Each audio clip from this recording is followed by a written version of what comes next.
Term peace plan is very far along. Traveling in Hungary, Vice President J.D. Vance called it a fragile truce. You have people who clearly want to come to the negotiating table and work with us to find a good deal.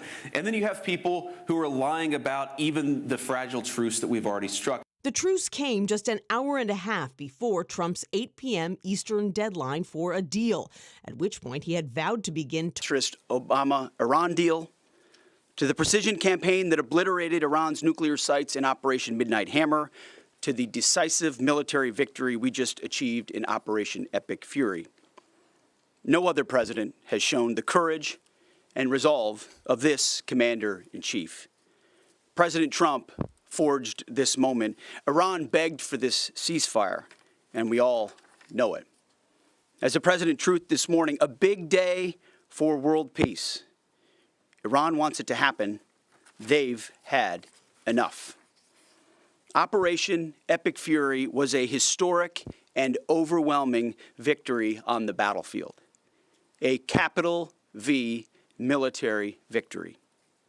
By any measure, Epic Fury decimated Iran's military and rendered it combat ineffective for years to come.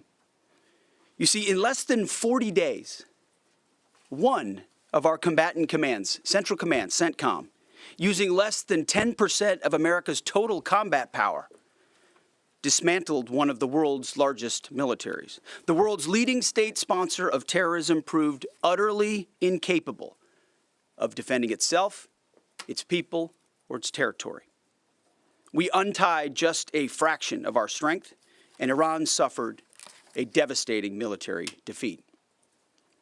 Together with our Israeli partners, America's military achieved every single objective, on plan, on schedule, exactly as laid out from day one. Iran's Navy is at the bottom of the sea, whether it's the Soleimani class, their frigate class, their prized drone aircraft carriers, submarines, mine layers, sunk. Iran's Air Force has been wiped out. Iran no longer has an air defense, any sort of a comprehensive air defense system. We own their skies. Their missile program is functionally destroyed. Launchers, production facilities, and existing stockpiles depleted and decimated. And almost completely ineffective. Iran shot hundreds and hundreds of missiles and one-way attack drones at our aircraft carrier. They were obsessed with it, and they never got even close. Every single one of those shots easily shot down miles and miles away from the Abe Lincoln. They were blowing ammo into Fantasyland. Contrast that with, most significantly, in last night's wave of more than 800 strikes, we finished completely destroying Iran's defense industrial base, a core pillar of our mission objective. What little they have left buried in bunkers is all they will have. They can still shoot, we know that. Their command and control is so decimated they can't really talk and coordinate, so they still may shoot here and there, but that would be very, very unwise. But they can no longer build missiles, build rockets, build launchers, or build UAVs. Their factories have been razed to the ground, set back in historic fashion. You see, had Iran refused our terms, the next targets would have been their power plants, their bridges, and oil and energy infrastructure. Targets they could not defend and could not realistically rebuild. It would have taken them decades, and we were locked and loaded. They couldn't defend against it. President Trump had the power to cripple Iran's entire economy in minutes, but he chose mercy. He spared those targets because Iran accepted the ceasefire under overwhelming pressure. The new Iranian regime understood that a deal was far better than the fate that awaited them. This new regime just happened to look at what happened to their predecessors. Their top leadership was systematically eliminated. The previous Iranian supreme leader, dead. The Supreme National Security Council Secretary, dead. The Supreme Leader Office Advisor, dead. The Supreme Leader Military Office Chief, dead. The defense minister, no longer with us. The IRGC commander, dead. The Armed Forces General Staff commander, dead. The intelligence minister, dead. The IRGC Navy commander, no longer here. The IRGC intel chief, dead. I skipped over a bunch, and I could go on and on and on, to include the new so-called new supreme leader wounded and disfigured. This new regime was out of options and out of time, so they cut a deal. They know this agreement means that they will never, ever possess a nuclear weapon. Under the terms, any nuclear material they should have will be removed. Any material, they should not have will be removed. Right now, their dust is deeply buried and watched 24/7 overhead. The president has been clear from the beginning, there will be no Iranian nuclear weapons. Period, full stop. Other presidents said it. President Trump did it. Operation Epic Fury. Less than 6 weeks, clear mission, decisive action, overwhelming firepower, America first, a historic battlefield victory. For decades, Iran killed Americans with roadside bombs in Iraq, using cowardly proxies to do their dirty work while they hid safely in Tehran. They struck our embassies with car bombs and attacked from the shadows, never daring to face us toe-to-toe. They thought they could bleed America with impunity. Well, they just learned the hard way what happens when you try to fight us directly.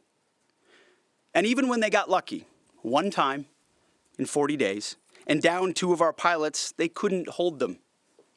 In a daring 14-hour rescue operation, 7 hours in daylight and 7 hours of night, both pilots were recovered safely. Not once, but twice. A daylight thunder run right up the middle of their country, boots on the ground.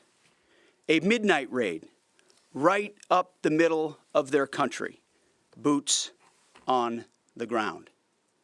0 American casualties. The Iranians humiliated and demoralized. We control their fate, not the other way around. That's why they came to the table. Iran's defeat is America's retribution for every American lost to Iranian terror, especially those brave troops killed by Iranian-made roadside bombs in Iraq that my generation knows so well, and for the suffering their regime has inflicted around the world. Now we have a chance at real peace and a real deal. The War Department, for now, has done its part. We stand ready in the background to ensure Iran upholds every reasonable term. And as everyone knows, nobody makes a better deal than President Trump. To the warriors of Epic Fury, I say well done. You're the backbone of our country. Your skill, your bravery, and sheer guts and grit showed the world what America is all about. I'm proud of you. We're proud of you. The President is proud of you. Job well done. But stay vigilant and stay ready. To the families of our fallen, your sacrifice was in service of a historic cause, and we will always remember your heroes, our heroes. We will continue to honor them. And to our Israeli allies, thank you for being a brave, capable, and willing ally on this battlefield. The rest of the world and the rest of our so-called allies saw what real capabilities look like. They should take some notes. Our troops, our American warriors, deserve the credit for this day. But God deserves all the glory.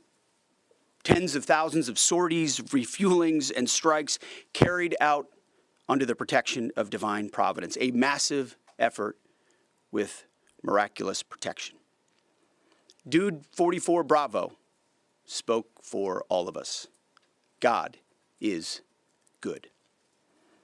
The chairman will now provide an even deeper military detail on the historic success of Operation Epic Fury. Mr. Chairman. Thank you, Mr. Secretary, and good morning, ladies and gentlemen. Thanks for being here. I want to start this morning by honoring the 13 members of our American Joint Force who were killed in action thus far during this operation. Their sacrifice and that of their families is deeply important to us, and we are grateful for each of them, and will continue to mourn their loss. Their names and their bravery will never be forgotten.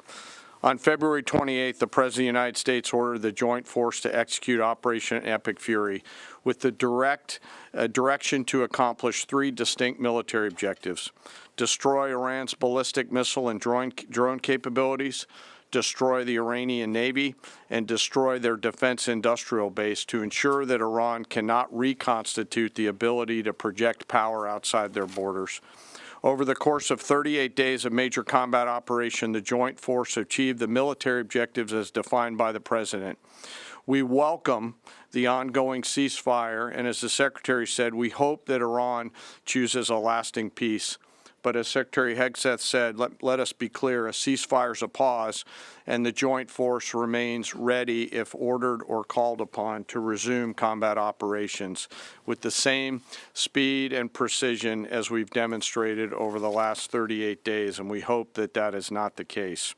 I want to congratulate and thank the leadership today at U.S. Central Command, including the Commander, Admiral Brad Cooper, the Deputy Commander, Lieutenant General Kevin Leahy, the Senior Enlisted Leader, Fleet Master Chief Compton, and every one of the component commanders, senior enlisted leaders, and especially the staff down at U.S. Central Command, who does not get called out for any of the credit, but grinds 24/7 to help offer the options that we bring to the Secretary and the President.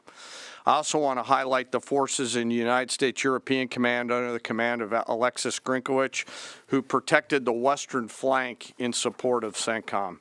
And I want to thank our partners across the intelligence community. Our ability to see and understand what an adversary is doing help us to be as decisive as we must be on the battlefield. And that includes DIA, NSA, NGA, the CIA, and the National Reconnaissance Office, and others.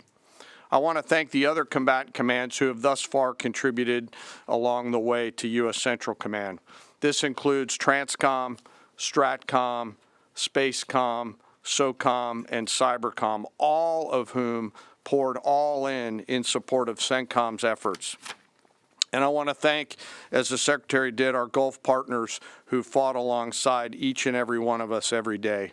From the Kingdom of Saudi Arabia, the UAE, Bahrain, Qatar, Kuwait, and Jordan, all who joined us together to defend and protect our people and our assets, and who, if required, stand ready to do so again. And I want to thank my team at the Joint Staff, who work literally around the clock in order to help me offer the options that I must with the associated risks to the Secretary and to the President. They are the hardest working people that I know, and I am deeply grateful for their service. Most importantly today, I want to thank America's members of the Joint Force who've poured everything that they can into Operation Epic Fury, and their families who've worked 24 hours a day for 38 days. The Secretary and I could not be more proud of each and every one of you. And we deeply appreciate the support of the American people, who we know always have us in our thoughts and prayers, and we can feel this literally every single day. As the Secretary said, the United States has devastated the regime's ability to harm Americans and our interests for years to come. Since the beginning of major combat operations, the United States Joint Force has struck more than 13,000 targets, including in that 13,000 more than 4,000 dynamic targets that popped up on the battlefield and were immediately addressed, thanks to the exceptional command and control system and intelligence, acumen, and agility of our Joint Force. CENTCOM forces destroyed approximately 80% of Iran's air defense systems, striking more than 1,500 air defense targets, more than 450 ballistic missile storage facilities, 800 one-way attack drones storage facilities. All of these systems are gone. We've devastated Iran's command and control and logistical networks, destroying more than 2,000 command and control nodes and degrading their ability to target U.S. and friendly forces. It is, and we know this, incredibly frustrating right now to be a lower-level Iranian commander trying to fight your fight.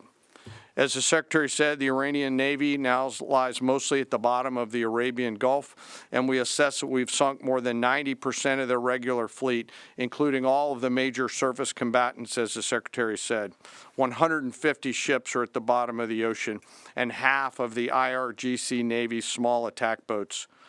Joint fires projected from the land, sea, and air executed more than 700 strikes against naval mine targets, and we had assessed that we destroyed more than 95% of their naval mines. And perhaps most importantly, we've destroyed Iran's defense industrial base, their ability to reconstitute those capabilities for years to come. We attacked, along with our partners, approximately 90% of their weapons factories. Every factory that produced Shahed one-way attack drones was struck. Every factory that produces the guidance systems that go into those drones was struck. Their missile defense industrial base is shattered, with more than 80% of their missile facilities gone, as well as their solid rocket motor production capability. It will take years for Iran to rebuild any major surface combatants, as more than 20 naval production and fabrication facilities have been damaged or destroyed, and nearly 80% of Iran's nuclear industrial base was hit, further degrading their attempts to attain a nuclear weapon. Throughout Operation Epic Fury, our joint force struck at the heart of Iran's ability to project power and threaten the United States and the region. And in order to do this, it required the service and sacrifice of more than 50,000 American warfighters deployed across CENTCOM, EUCOM, and stateside. The joint force flew more than 10,000 missions, including 62 bomber missions, 18 of which flew round trip from the United States to deliver bombs on military targets. Each of these missions was more than 30 hours in duration, and we did that 18 times. No other military in the world can do that. And it's a testament to the logistical force that quietly serves behind them. I cannot thank TRANSCOM and the Air Force Tanker and Mobility Force more. Combined with Army and Navy joint fires, we struck more than 13,000 targets.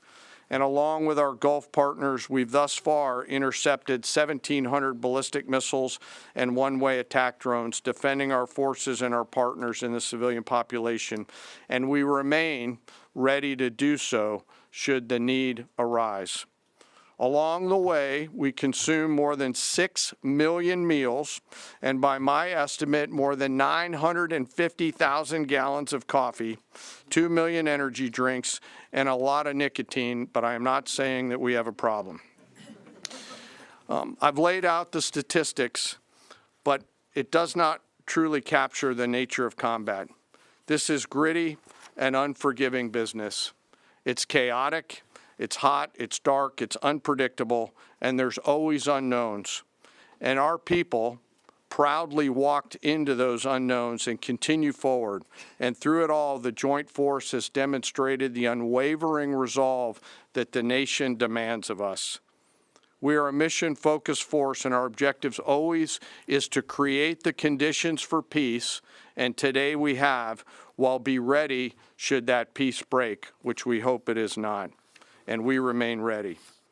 Before I turn it back to the Secretary, I also want to quickly revisit the rescue of the Air Force fighter crew over the weekend. To give you an update, we've had, the Secretary and I have had the profound honor of speaking directly with many of the warfighters on that mission, from the downed crew that were picked up to those forces that went and got them. Hearing these stories firsthand has only deepened our appreciation for their tenacity, creativity, courage, and grit of the American Joint Force. This is a story that gets to the very heart and soul of who we are as a joint force, who we are as Americans. Selfless sacrifice in service of others.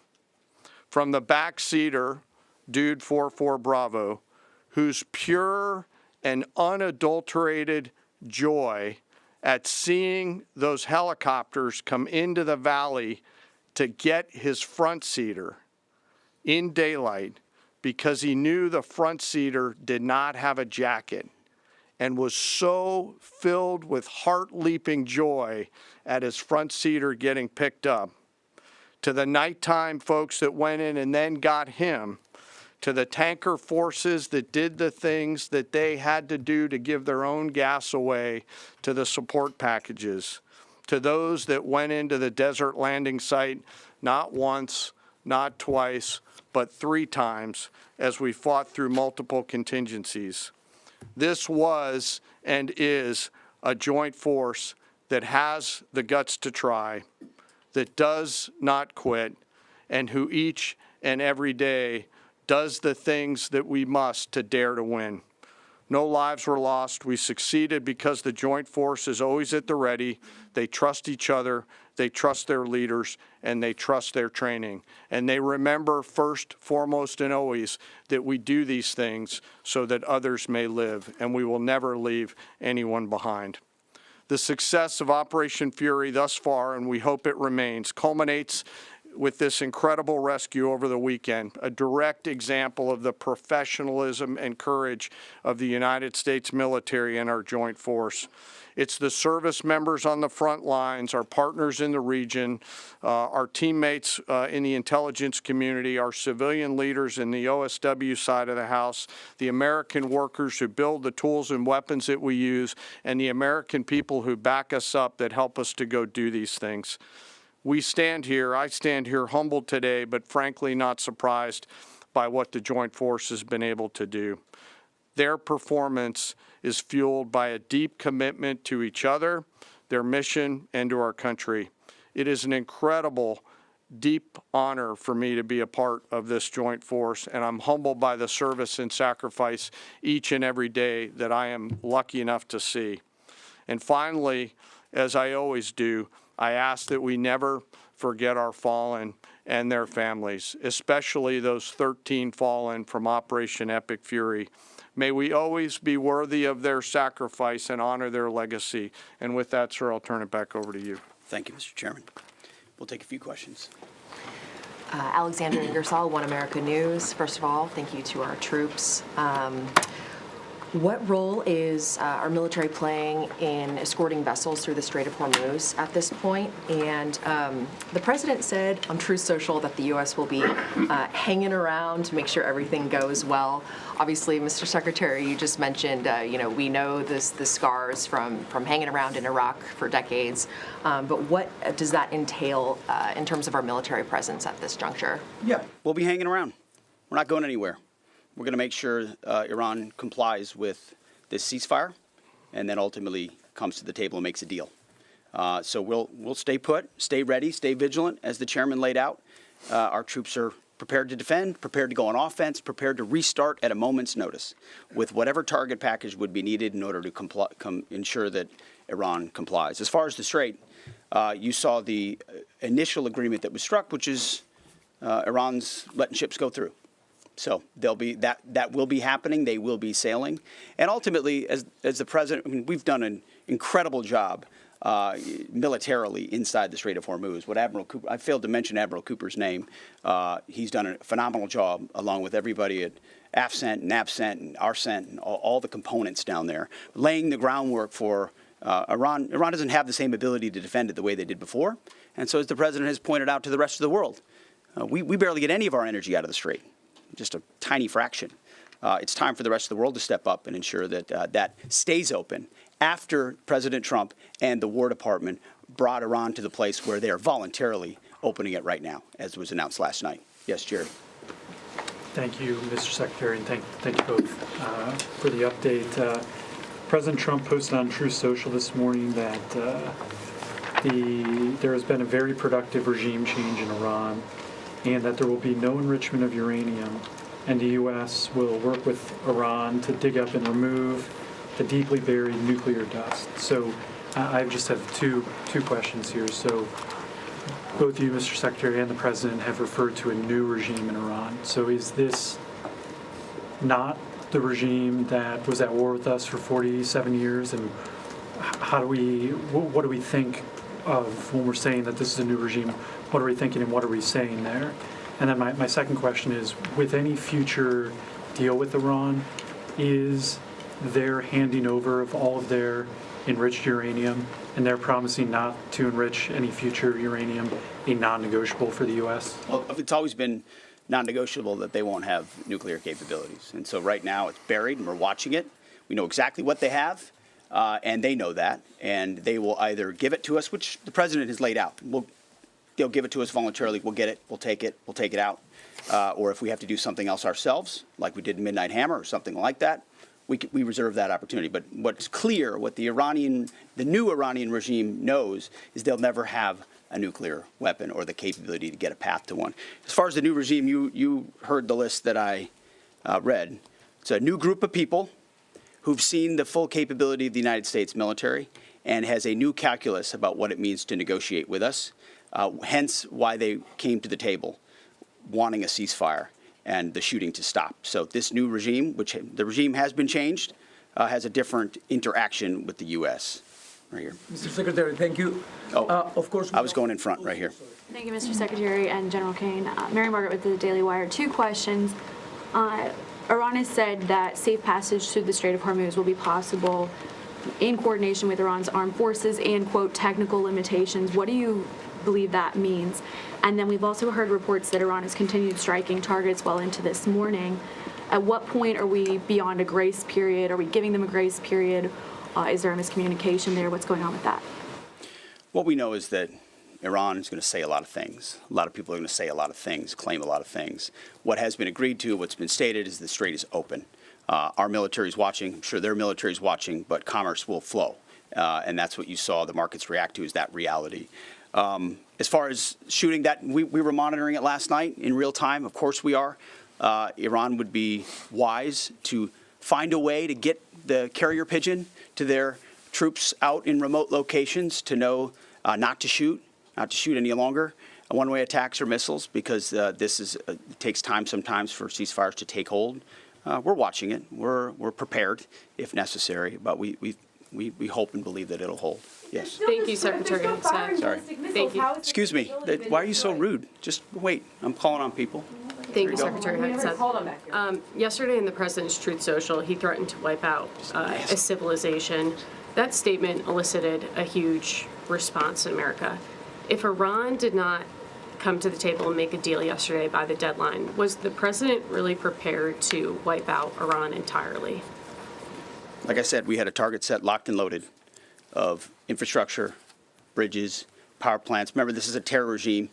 The military regime used all of these things for dual use to fund their military, to fund their terror campaigns. We had a lot of legitimate targets. They knew exactly the scope of what we were capable of. We hit some military targets on Karg, which is a bit of a signal. They can't defend it. And so Iran ultimately understood their ability, their future, to produce, to generate power, to fuel their terrorist regime was in our hands, was in President Trump's hands. That's why they came to the table. He ultimately said, we can take it all from you. Your ability to export energy will be taken away. And the United States military has the ability to strike those things with impunity. That type of threat is what brought them to the place where they effectively said, hey, okay, we want to cut this deal. Yes, right here. Good morning, Mr. Secretary, Mr. Chairman. David Zier, Real America's Voice. During the ceasefire, what do we do when we see Iran rearming, regrouping, repositioning weapon systems and air defenses? And also, have we confirmed the specific model type of air defense or man pads that took down our F-15? And is it still a threat for our patrols? We're still working through the specific details around that particular shoot down. And the crews, when they normally return, go through a debriefing process along with the other members of that flight that were out there. And they'll go back, as they always do, and forensically look at what are the tactical lessons learned. Did we sense or see something? Could we have done something different? We do that, as I mentioned in a prior press conference, every single time we take any loss like that, so that we become a a quick learning organization. On the other part of your question around the movement of Iranian military forces, U.S. CENTCOM will continue to monitor that situation. They will continue to have a series of response options, and if need be, will come to the Secretary and to the President for guidance and be prepared to do the things that they're ordered to do so against valid military targets in accordance with the normal procedures that we have. I would just note, it's a good question. The more Iran moves forces, the more they emplace forces, the more easily targetable they are for us right now. Remember, we're able to look, we're able to see, we're able to sense. We know so if they try to preposition, they're just creating riper military targets for us to strike should they make the wrong decision at the table. Right here. Mr. Secretary, Louis Martinez with ABC News. First, a question to General Caine, sir. In your personal opinion, were the risks of the Strait of Hormuz being closed because of the conflict, were they mitigated early enough in part of the decision-making process to lead up to the decision to take action against Iran? And in your opinion, is Iran in control of the Strait of Hormuz? We just heard the Secretary say that Iran is letting them ships through, which would imply that potentially it's not just. The Secretary also said that the U.S. That the strait is open. You did say that, sir. But in your opinion, sir, how can the U.S. ensure safe passage? And Mr. Secretary, can you say today that the United States achieved, the administration achieved the military goals that you've constantly delineated? But strategically, is that a victory because of that? And also, you said earlier that the president chose mercy. But you yourself had said 3 weeks ago that we will give no quarter to Iranian troops. How do you correlate those two? And do you think that your comments may have put American troops at risk? No. I try to be nice up here, but you did listen to what I said, right? I laid out the objectives. We believe we've accomplished them, and it's a historic military victory. And President Trump has the option as the commander-in-chief to compel an adversary to the table, which is precisely what he did. And at the end, he chose to say, you know what, I'd rather talk to you at the table than obliterate your capability to export oil and fund your terror regime. So he did make that choice. That was his choice. He was a president of peace, and he's been willing to make those really tough calls that the American people elected him to do. Nothing we've done, not a single thing we've done. This is a typical, of course, it's ABC. Not a single thing we've done has put an American troop in more of a harm's way. We've only set our troops up to harm Iranian military capabilities, which they've done to devastating fashion. And to great success. Mr. Chairman, you had a part of that question. There's a lot in that question. I'd love to take that offline and answer it, but I'm struggling to find exactly what your question was, and that's probably me, not you. Okay, all right. Sorry about that. Mr. Chairman, it was an indictment framed as a question, so you're forgiven for not understanding. Go ahead, please. Can I frame it again, sir? No, you've had your chance. Go ahead, sir. Open right now. Thank you very much. I believe so, based on the diplomatic negotiation. I believe so. It is I always believe nice so. to see you. Yeah, sorry. Mr. Kurd or Rahim Rashidi from Kurdistan. I am representative Kurdistan TV and Kurdistan 24 today.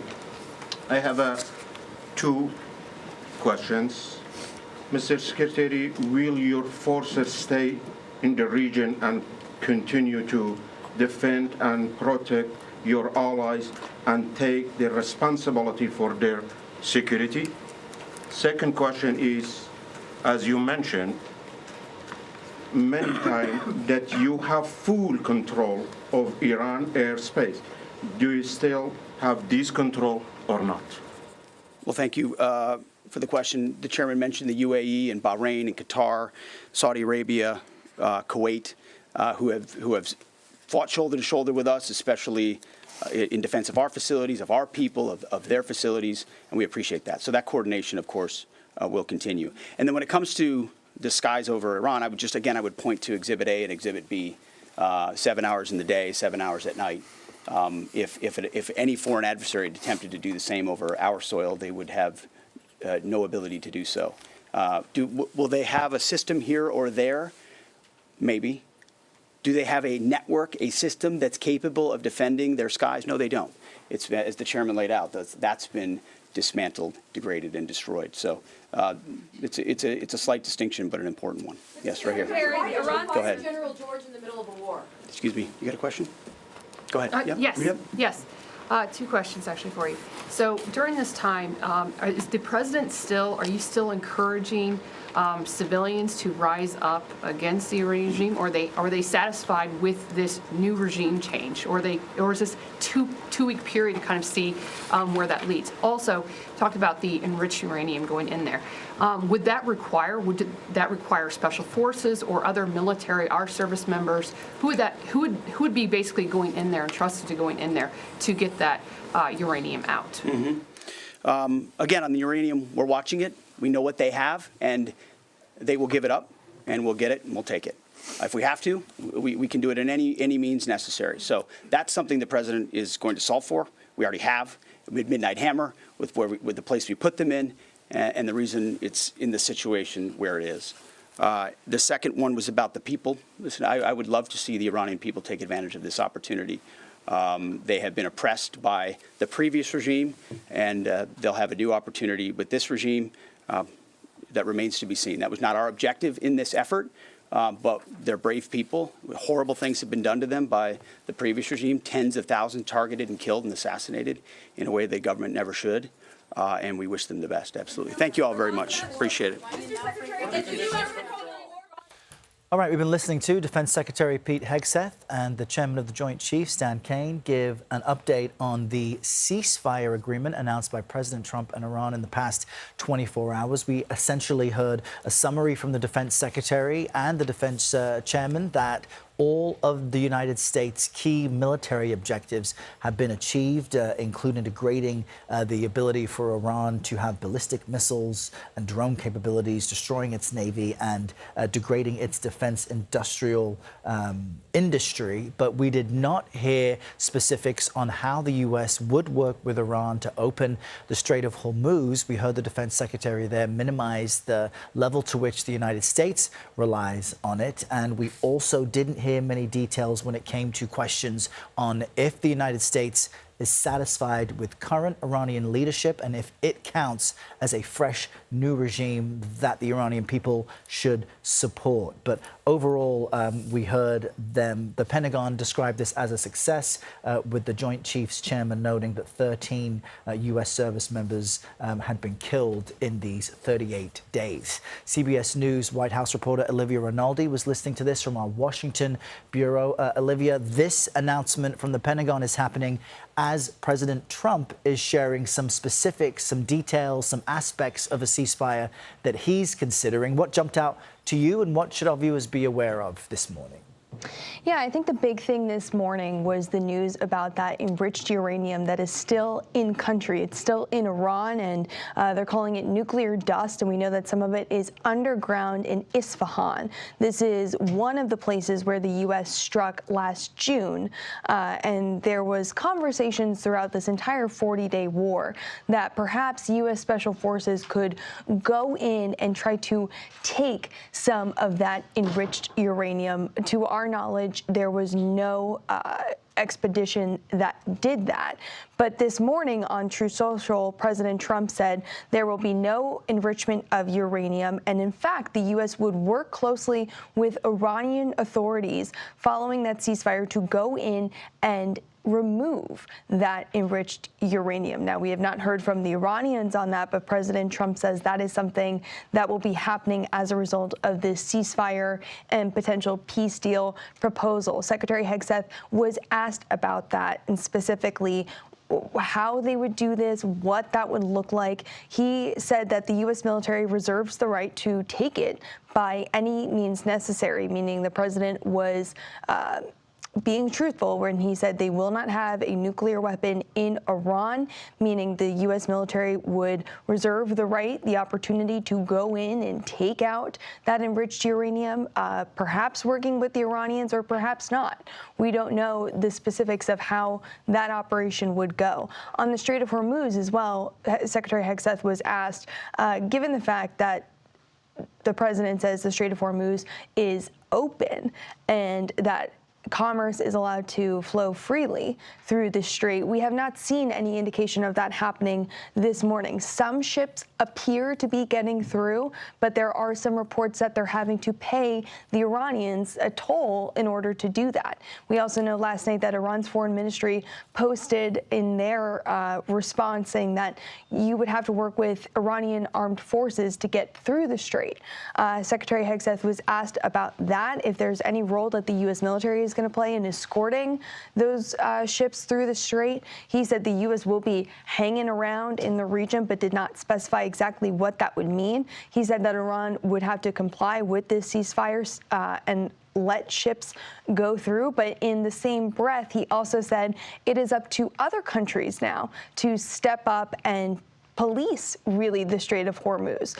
So a lot there, still a lot of questions remaining over these next several days of how this ceasefire and a potential peace deal is really going to come together. Errol? Yeah, some clarity from the Pentagon and the White House, but it's quite a complicated patchwork in general. Olivia, thank you so much. CBS News foreign correspondent Ramy Inocencio joins us now from our London bureau. Ramy, it's about 1:45 in the afternoon where you are. What did you make of what we just heard, and what is the status of the Strait of Hormuz? President Trump also telling ABC News that he's thinking of a joint venture with Iran to charge tolls to vessels moving through there. Yeah, to your first question, Errol, it very much seemed like a victory lap coming from the defense secretary and from the Joint Chiefs of Staff there. Capital V for victory is a phrase that is still ringing in my ear as he listed out everything that had been destroyed or decimated, according to Hegseth's words.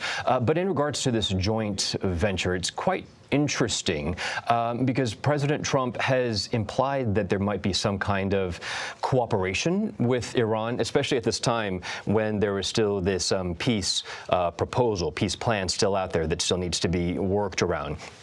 In this joint venture, the president appears to be implying that there could be some kind of economic consideration, economic benefit for both Iran and the United States to potentially charge tolls, as we just heard from Olivia there.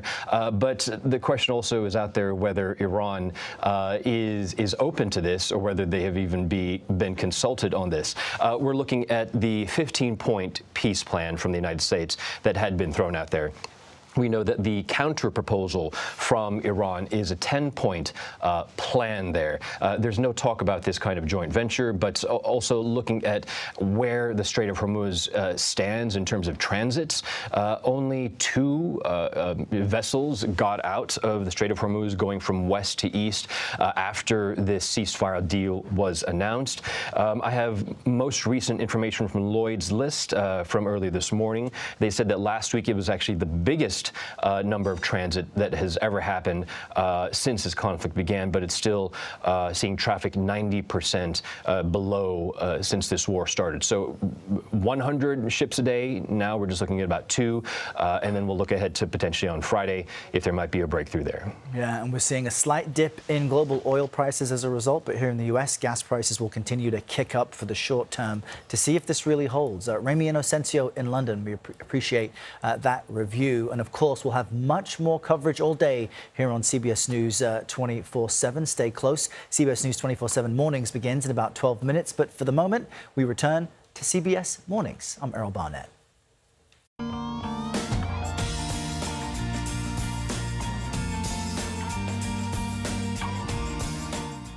Welcome back to CBS Mornings at 7:30, which means it's time for the stories that caught our eye with Kelly O'Grady. Kelly, good morning. Good morning, Nora. All right, so we're going to begin in Oklahoma, where a high school principal was shot in the leg after confronting a man who had entered the building with a gun. Now, authorities say Pauls Valley High School principal Kirk Moore is in